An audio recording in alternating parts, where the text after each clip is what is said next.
General Studies, Prelims, Paper 1, Physical Geography, Oceanography. Few of the repeated natures of questions that appears from oceanography includes ocean water movements. And ocean water movements incorporate three prominent constituents. One, oceanic current systems. Two, tide generated movements. And three, waves. After understanding and revising oceanic current systems, we today want to understand, revise tides and tide generated movement. So fundamentally, this difficult topic, as is assumed by many of the aspirants, can be made easy with some of the elementary foundation terminology becoming clear with us. सबसे पहले tidal study को simply दो part में divide कर देना चाहिए. पहला part क्या है? टाइड का मैकेनिज्म. टाइड का मैकेनिज्म क्या है? Tide is a bulge that is created. एक बल्ज है, एक पल्स है जो डेवलप हुआ है वाटर सरफेस पर due to lunar and solar attraction, है ना.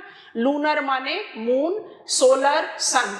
लूनर एंड सोलर अट्रैक्शन की वजह से जो आपका बल्ज क्रिएट हुआ है या जो पल्स क्रिएट हुआ है, आप उसको टाइड बोलते हो. Tidal mechanism incorporate spinning of the earth, development of inertia and thereby the genesis of centrifugal equal and opposite bulge. वही जनरेट करता है प्लैनेटरी वेव. अभी हम उसके बारे में डिटेल्स में बात करें. तो मैकेनिज्म को एक लैब सिटिंग स्टडी समझना चाहिए, जहां पर आप ये बिलीव कर रहे हो कि ग्राउंड का कोई भी फैक्टर, माने सरफेस ऑफ अर्थ का कोई भी फैक्टर टाइड को इन्फ्लुएंस नहीं करता. तो वहां आपकी स्टडी कहां कन्फाइंड रहती है? वहां आपकी स्टडी कन्फाइंड रहती है of the solar and lunar effectivity on the water surface of the blue planet.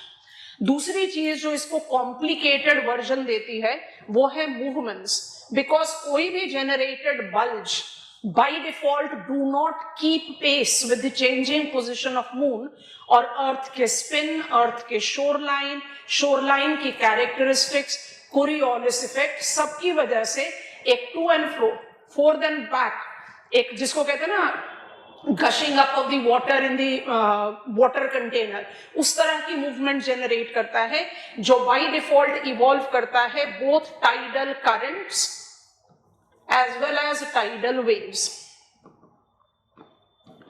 तो जब आप इसको डिवाइड कर लेते हो दो कैटेगरीज में, तो इसको समझना थोड़ा सा आसान हो जाता है. तो हम शुरुआत कर रहे हैं मैकेनिज्म से. Mechanism of tide is one of that topics in geography which takes you outside terrestrial study.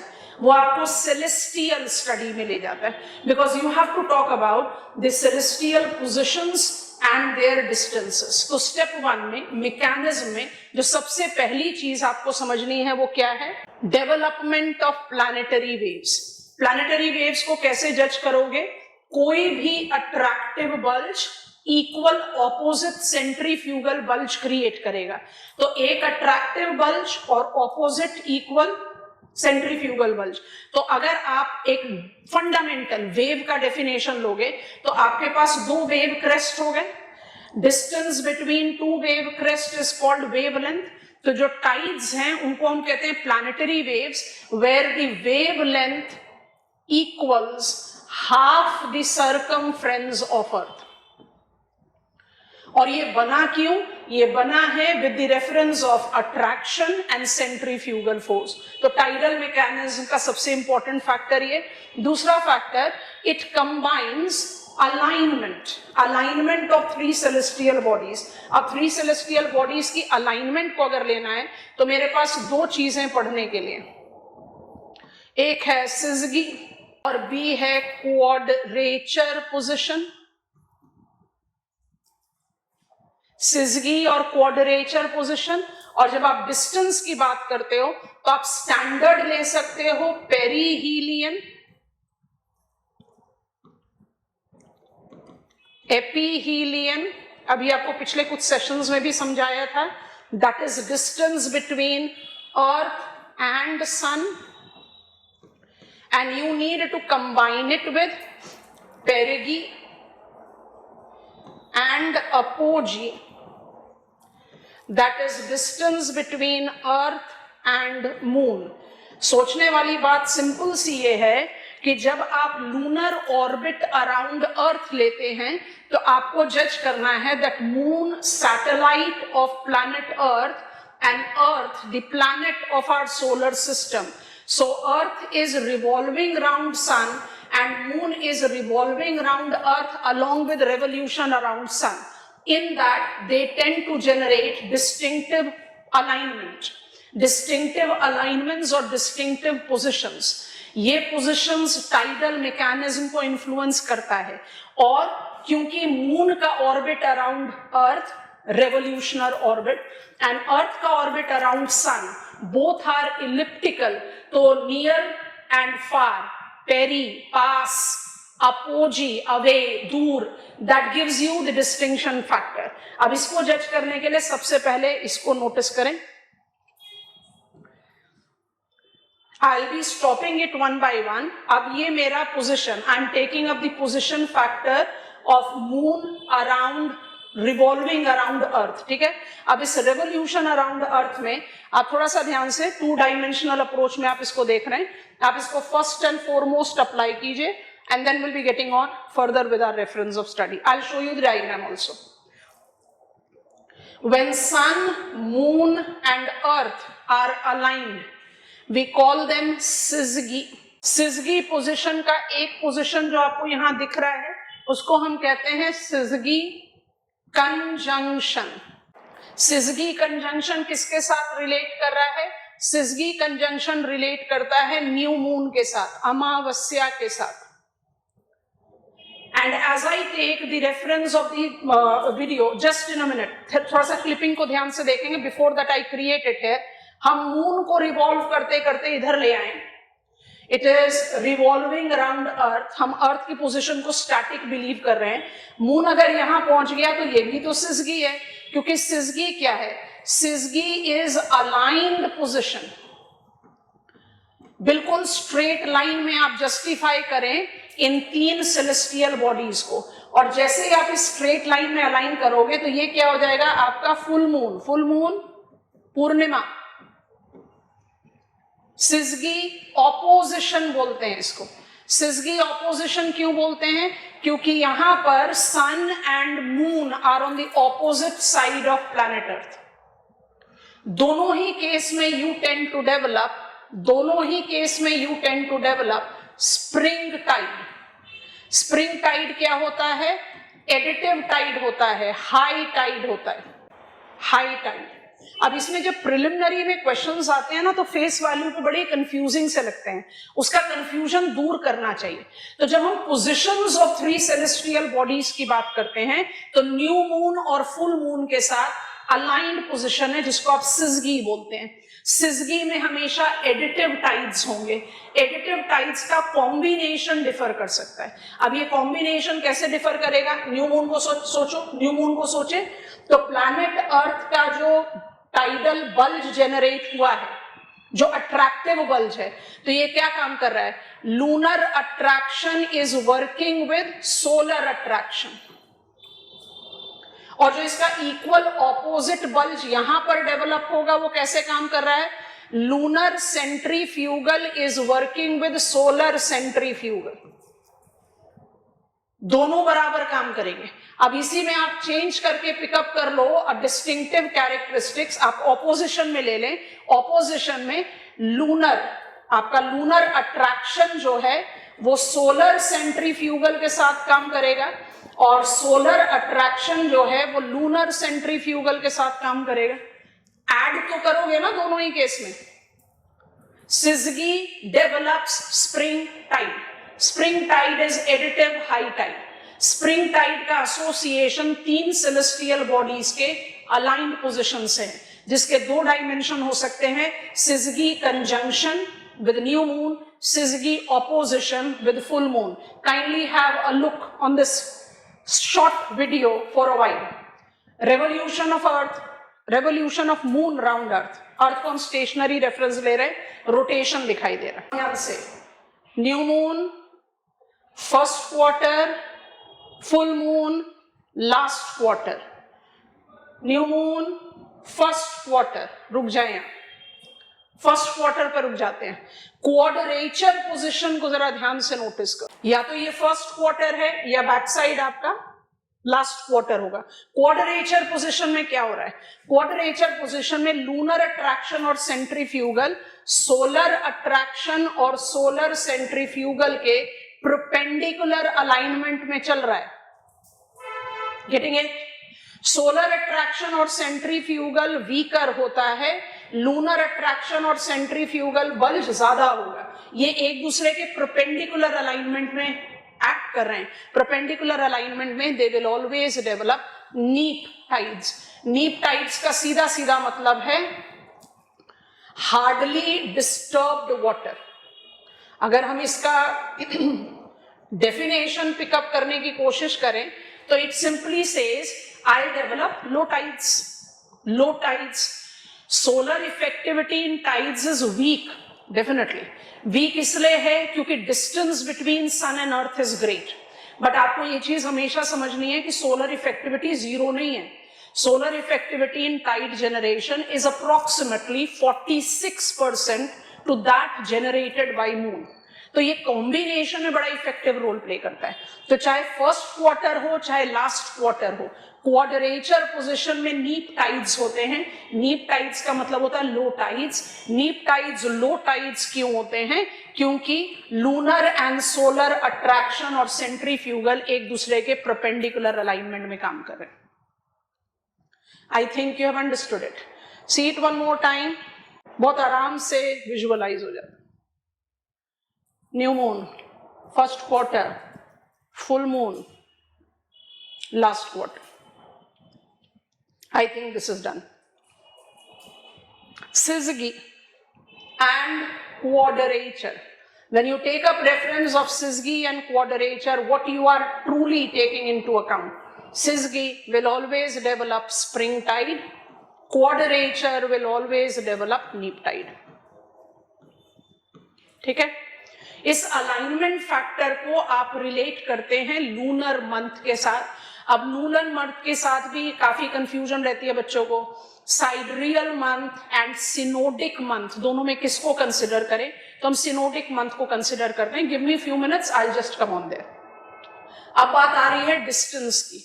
Distance factor को आपने सिंपली इस तरह से समझना है कि द रेवोल्यूशन, जो आपका रेवोल्यूशन पाथ है वो एसेंशियली इलिप्टिकल है। अगर वो इलिप्टिकल होगा तो वो by default peri and apo positions generate करेगा। ठीक है? अब ये peri and apo positions generation को आप यहां पर इस तरह से समझें तो मेरे ख्याल से बहुत आराम से विजुअलाइज कर पाओगे। दोनों चीजों को ध्यान से देखो।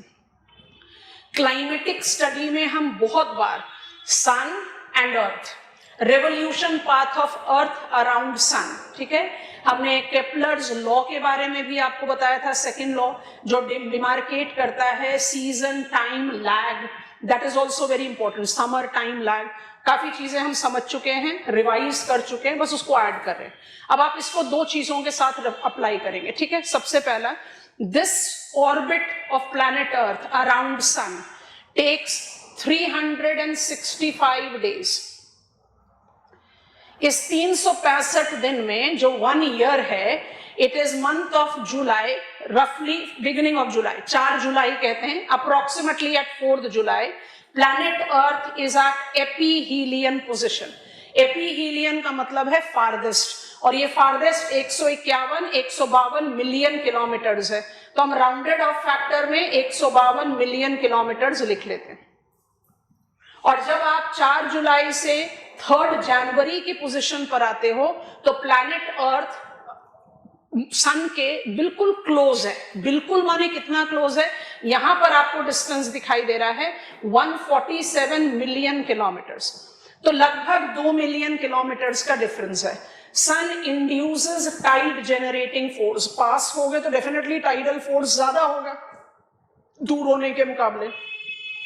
अब आप इन्हीं दोनों पोजीशन में, आप इस पोजीशन को पकड़ो एपीहीलियन, जुलाई का महीना पकड़ रहे हैं। जुलाई के महीने में आपका लूनर ऑर्बिट खत्म हो जाएगा। इनसेट इमेज को देखो, अर्थ moon is revolving around earth in elliptical path, generating perigee and apogee. अब इस पॉइंट को भी थोड़ा स्पेसिफिकली कर लें. पेरिगी और अपोजी के बीच में पेरिगी डिस्टेंस हो जाएगा सम 3.5 लाख किलोमीटर्स, ठीक है, और अपोजी हो जाएगा लगभग 4 लाख किलोमीटर्स. तो डिस्टेंस बढ़ और कम रहा है. आप एपीहीलियन के साथ भी पेरिगी अपोजी को अप्लाई कर सकते हो, पेरीहीलियन के साथ भी पेरिगी अपोजी को अप्लाई कर सकते हो. I think it make sense. Tide generating forces के पास में रहोगे तो ऑटोमेटिकली टाइड जनरेशन स्ट्रांग होगा. अब ये कॉम्बिनेशन जो है हमारी स्टडी को बहुत आराम से आगे ले जा सकता है. अब आप उसको नोटिस करें और जज करें. I think it will make a very clear and easy sense to all of us. Perigean, apogean, lunar, spring tide, additive tide, near, additive tide, at perihelion, near, will generate maximum range of tide which is called king tide. Perihelion and spring, आपको समझ में आ रहा है? Astronomical combination बनाओ. आपने spring Tide generate किया जब moon earth के बिल्कुल पास है और अर्थ सन के बिल्कुल पास है, तो क्या हो जाएगा? It will create king tide. और इसका बिल्कुल ऑपोजिट एस्ट्रोनॉमिकल कॉम्बिनेशन बनाते हैं. Apogean lunar, neap quadrature tide with aphelion earth farthest from sun will develop minimum range. I think this is comfortable. Distance factor को learn करना है तो दो चीजों को डिमार्केट कर सकते हो. लूनर इफेक्टिविटी को सेपरेट कर लो सोलर से. हमने आपको बता दिया ये डायग्राम के रेफरेंस पे. जब आप लूनर इफेक्टिविटी को एसोसिएट कर रहे हो, you are taking it in the reference of lunar month. तो एक महीने में आप पेरिगी अपोजी दोनों एक्सपीरियंस करोगे. और जब आप अर्थ सन के कंपैरिजन में कर रहे हो तो एक साल में करोगे. तो perihelion can combine with both perigee and apogee, and aphelion can be combined with both perigee and apogee. उसको आप स्प्रिंग टाइड के साथ या नीप टाइड के साथ करके इंटरमीडिएट कॉम्बिनेशंस बना सकते हैं. टाइडल मैकेनिज्म की स्टडी में ये चीज बिल्कुल अपने दिमाग में स्टिक कर लेना. Solar tidal effectivity is weak but zero नहीं है, 46% है टू दैट ऑफ मून. तो लूनर इफेक्टिविटी से वीक है बट डेफिनेटली कॉम्प्लिकेशंस जनरेट करता है. This is tidal mechanism that has been derived from Newton's equilibrium theory. But reality थोड़ी ज्यादा कॉम्प्लिकेटेड है और उस रियलिटी को जज करने के लिए अब हमें बात करनी पड़ेगी डायनामिज्म और डायनामिक अप्रोच की, जो रिलेट करता है टाइडल वेरिएशंस के बारे में. तो सबसे क्रूशियल स्टेटमेंट यही है कि tides are not identical at all longitudes. Longitude का रेफरेंस क्यों आ गया? क्योंकि मून जो है वो अर्थ के चारों तरफ जब रिवॉल्व कर रहा है तो वो अर्थ के इक्वेटोरियल ऑर्बिट पर रिवॉल्व करता है. इसका साफ मतलब है कि उसका पोजीशन अर्थ के लॉन्जिट्यूड के रेफरेंस में बदलता है. अगर हम इक्विलिब्रियम अप्रोच पर बिलीव करें तो लॉन्जिट्यूडनल टाइड में कोई वेरिएशन नहीं आना चाहिए, बट आता है. Tides are not identical in all the longitude because of influence of continent and Coriolis force. Influence of continents is interference of the shoreline, shoreline resonance and local geography. बहुत important है. And Coriolis force by default generates what we call amphidromic system. समझते हैं इनको one by one.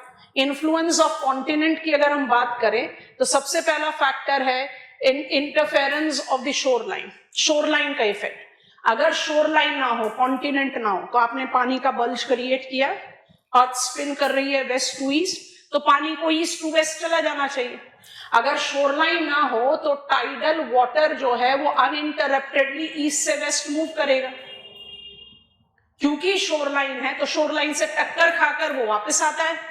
फिर वापस जाता है। तो there is the development of slosh of back and forth movement लगातार। जैसे अगर आपने पानी फिल्ड कंटेनर को लेकर एक झटका मारा तो सी सॉ करता रहेगा ना वो।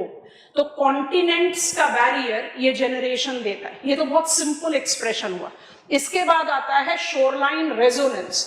शोरलाइन रेजोनेंस कहता है अगर शोरलाइन फेवरेबल है in combination to the bottom topography, ये टाइड को एम्पलीफाई कर देता है, टाइडल हाइट को एम्पलीफाई कर देता है।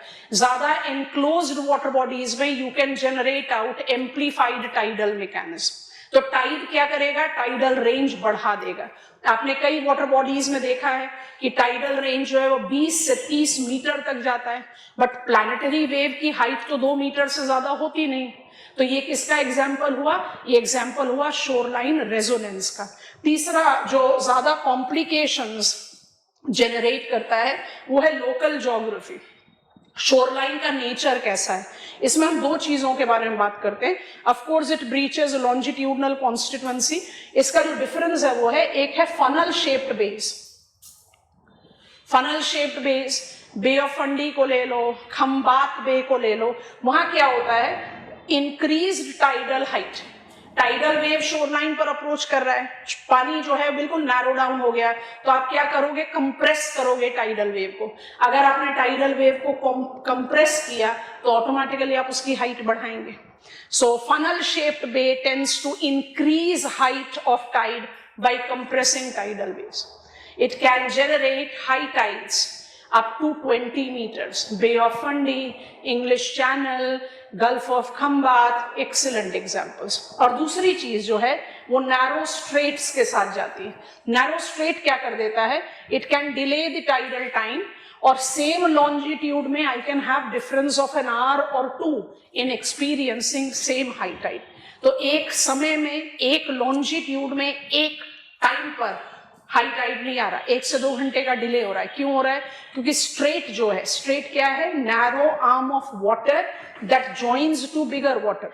अगर आप उसको दूसरी तरह से पढ़ो, narrow arm of water which is separating two land, तो इसका मतलब लैंड का इन्फ्लुएंस आया ना वहां पर। तो जब आप लोकल ज्योग्राफी की बात करते हो तो जितना नैरोड वाटर बॉडी होता चला जाएगा वो वेव हाइट को बढ़ाएगा, और जितना ज्यादा आप जस्टिफाई करोगे स्ट्रेट्स का इन्फ्लुएंस, तो किसी गिवन लॉन्जिट्यूड में ही हाई टाइड में आपको टाइम का गैप मिलता है। तो ये है interference of the coastline. That is the reason tide generates movement which is highly complicated. And it doesn't stop here, I also incorporated with Coriolis force, जो हमने पॉइंट नंबर 2 बताया आपको। ये Coriolis force रिलेट करता है genesis of tidal gyres. Oceanic current gyres को याद करो। टाइडल गायर्स को एम्फीड्रोमिक सिस्टम बोलते हैं। एम्फीड्रोमिक सिस्टम का सर्क्यूलेशन नॉर्दर्न हेमिस्फेयर में हमेशा काउंटर क्लॉकवाइज होगा और सदर्न हेमिस्फेयर में हमेशा क्लॉकवाइज होगा, क्योंकि एक नोड के चारों तरफ पानी घूम रहा है, और जब वो नोड के चारों तरफ पानी घूम रहा है तो उस नोड को क्या बोलते हैं, सबसे पहले नो टाइडल पॉइंट, कोई टाइड नहीं है यहाँ, डिप्रेस्ड वाटर है, इसको आप एम्फीड्रोमिक पॉइंट भी बोलते हो। अब ये काउंटर क्लॉकवाइज और क्लॉकवाइज समझना है तो बस सिंपल सा इमेजिनेशन लो। पानी ने बल्ज लिया, उसको जाना चाहिए टूवर्ड्स ईस्ट क्योंकि अर्थ स्पिन कर रहा है, बट जब वो ईस्ट की तरफ जा रहा है तो आप उसको कोरियोलिस डिफ्लेक्शन दे रहे हो नॉर्दर्न हेमिस्फीयर में। तो कोरियोलिस डिफ्लेक्शन उसको यहां से डिक्रीज करके उसके राइट में राइज करा देगा, और राइट के बाद वो अपने उस पॉइंट के चारों तरफ counter clockwise up and down करता रहेगा। वो जेनरेट करता है एम्फीड्रोमिक सिस्टम। तो ये हमेशा काउंटर क्लॉकवाइज होगा नॉर्दर्न हेमिस्फीयर में। दूसरी चीज जो इसके साथ रिलेट करती है वो कोटाइडल लाइंस है, बहुत इंपॉर्टेंट है, ध्यान से देखेंगे। Connects the places where high tide occurs at same time. Cotidal lines are the lines that connects the places that experiences high tides together. And co-range line जो है, जिसको हम largely confuse कर देते हैं co-tidal line से, वो connect करता है place with same tidal range. और tidal range का variation यहाँ देख लो, आप no tide point से जितने close होगे आपका tidal range छोटा होगा, ये आपका नो टाइड पॉइंट है, आपका जो टाइडल रेंज है वो छोटा होगा, और जैसे जैसे आप डिस्टेंस बढ़ाते जाओगे टाइडल रेंज बढ़ता जाएगा। तो जो सेम रेंज को कनेक्ट करता है वो को रेंज लाइन होता है, नाम ही में आ रहा है ना को रेंज। नेब्यूला होता है ना, ऐसे इमेजिन करो ये मेरा नेब्यूला है, सेंटर से जितना डिस्टेंस में चलते चले जाओगे क्या होगा, डिस्टेंस बढ़ रहा है ना। तो जो नो टाइड पॉइंट है उसको बोलो एम्फीड्रोमिक पॉइंट। एम्फीड्रोमिक के जितने पास रहोगे टाइडल रेंज छोटा रहेगा, जितने दूर होते जाओगे टाइडल रेंज बढ़ता जाएगा। वो लाइन जो tidal range, same tidal range को कनेक्ट करती है उसको को रेंज लाइन बोलते हैं। को टाइडल लाइन और को रेंज लाइन सिनोनिमस नहीं। दो चीजें, what complicates tidal movement, interference of the shore line and Coriolis effect generating amphidromic system. Story doesn't end here. कुछ important additional expressions हैं, उनको भी पकड़ लेते हैं। Flood current, ebb current, slack water, tidal bore. ये actual realization है of the complications that is generated by interference of shoreline. तो फ्लड करंट बाय डिफॉल्ट हम सबके साथ टाइडल ऐड कर रहे हैं, तो इसलिए टाइडल लिखा नहीं है हमने। Flood current, tidal flood current is tidal water movement towards the shore. जो पानी शोर लाइन की तरफ जा रहा है आप उसको फ्लड करंट बोलते हो। अच्छा, इसमें कंबाइन करो, सिजगी टाइड है, स्प्रिंग टाइड है, जो पेरिगी और पेरीहीलियन के साथ कनेक्ट कर रहा है, किंग टाइड। अगर किंग टाइड को आप इमेजिन करोगे फ्लड करंट से, तो कोस्टल एरिया में डेफिनेटली बहुत हाई फ्लडिंग होगा, है ना, तो फ्लड करंट बोलते हैं उसको। Ebb current, tidal water movement away from the shore. जब tidal water movement away from the shore होता है तो क्या होता है, यू एक्सपोज कॉन्टिनेंटल शेल्फ। हमारे ओडिशा में होता है ना ये, और PYQ में क्वेश्चन भी पूछा हुआ है। Slack water, important term. It denotes period of minimum velocity of tidal currents between high and low tide. Tidal currents जो back and forth कर रहा है, जब minimum velocity होगी तब आप उसको slack water, slack weak water. And tidal bore को तो काफी popularly रेफर किया जाता है। इसको बस ऐसे करके इमेजिन कर लो कि यहाँ पर कोई एक नदी है, ये उसका माउथ है और ये एक इनलेट है। जब नदी का माउथ होता है तो हम उसको एस्चुराइन बोलते हैं, ठीक है, और ये आपका सी, बे, गल्फ कुछ भी है। अब यहाँ से आपके टाइडल जो वेव्स हैं, मान लीजिए फ्लड करंट है, तो जो टाइडल फ्लड करंट्स हैं वो टुवर्ड्स शोर बढ़ रहे हैं, ठीक है, ये ऐसे बढ़ रहे हैं। अब प्रॉब्लम सिर्फ ये होगी कि ये तो बढ़ रहे हैं टुवर्ड्स लैंड और नदी का पानी लगातार जा रहा है टुवर्ड्स वाटर, तो एक दूसरे को कंबाइन करके क्या करेंगे, हाइट बढ़ा देंगे, और हाइट बढ़ाने के बाद क्या करेंगे, कोस्टल फ्लडिंग करेंगे। तो ये जो टाइडल बोर्ड्स होते हैं ना, they tend to generate out immense coastal flooding. Tidal bore effectivity estuaries के साथ एसोसिएट करती है। और जियोमॉर्फोलॉजी के सेशन में, जीसी लियोन के सेशन में हमने काफी बार आपको समझा दिया क्रीक्स और एस्चुरीज के बीच का डिफरेंस।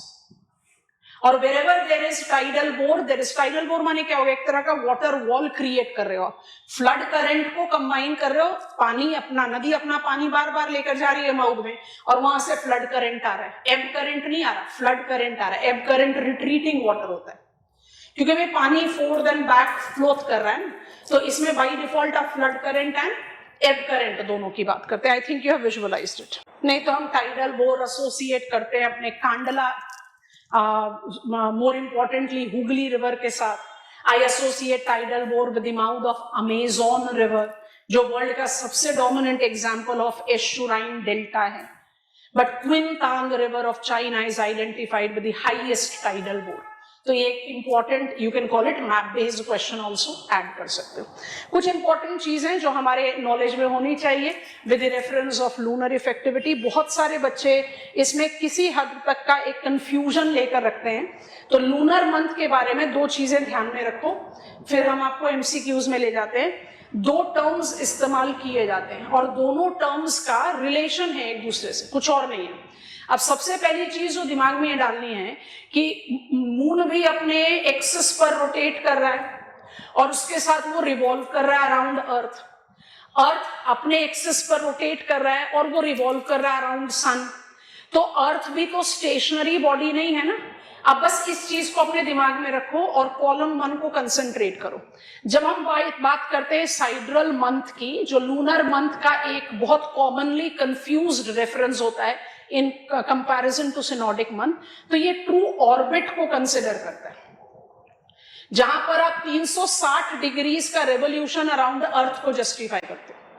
माने मून ने अपना पूरा 360 डिग्री का एक सर्कल कंप्लीट कर लिया अर्थ के अराउंड, तो ये मून का ट्रू ऑर्बिट है। ये 360 डिग्रीज को कवर करने के लिए जो समय लगता है उस समय को हम साइड्रियल मंथ बोलते हैं, जो लगभग 27.3 डेज का होता है। आप इसको आवर्स में भी काउंट कर सकते हो, days is easier task for us to do. ठीक है, ये ऑर्बिटल मैकेनिज्म के लिए बहुत इंपॉर्टेंट है, माने सेलेस्टियल स्टडीज के लिए इसका काफी इंपॉर्टेंट रेफरेंस रहता है।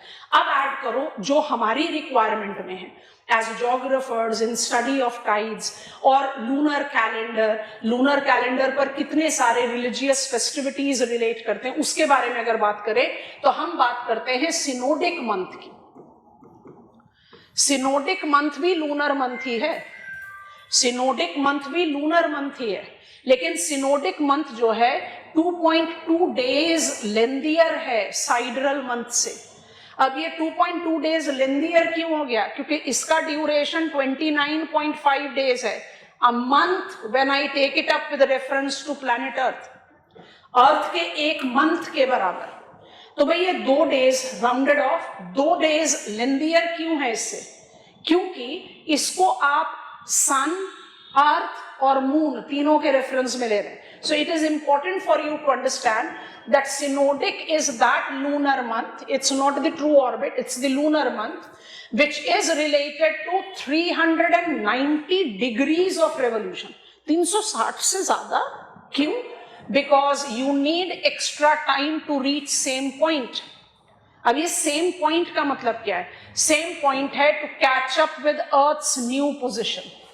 जहां से आप चले थे, जब आप वहां पहुंच गए तो ये 360 डिग्रीज कवर हुआ, ये है साइड्रियल मंथ। पर जहां आप पहुंचे आप उस पोजीशन पर नहीं हो इन रेफरेंस टू अर्थ। अर्थ ने भी अपना पोजीशन बदल लिया, तो अर्थ की न्यू पोजीशन पर आने के लिए आपको 2 दिन ज्यादा लगेंगे, और वो 2 दिन जब आप ऐड कर लोगे तो वो हो गया synodic month. Synodic month is utilised for lunar calendar and tides.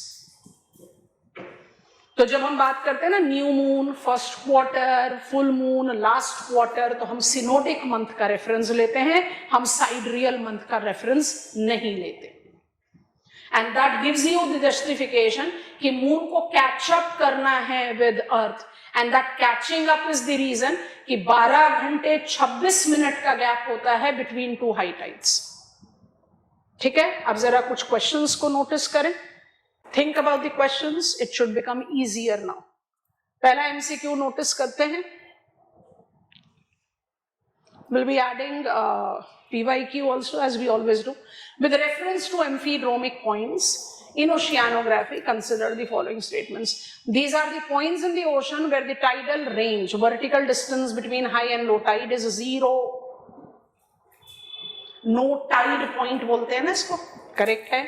अच्छा जी, tidal crest and trough rotate around these points due to Coriolis effect, correct है।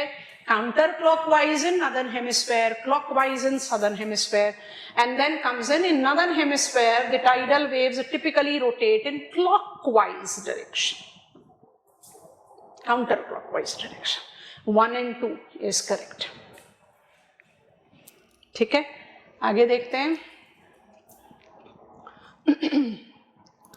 एस्ट्रोनॉमिकल कॉन्फ़िगरेशन समझाया था, थोड़ा सोचो।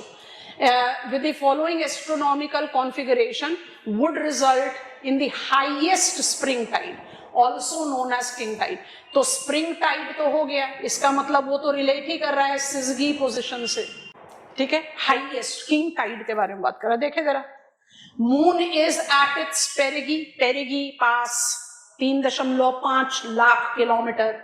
Earth is at its perihelion pass 147 million kilometer. बिल्कुल सही. The sun, moon and earth are in syzygy. ये हमने पहले लिख दिया.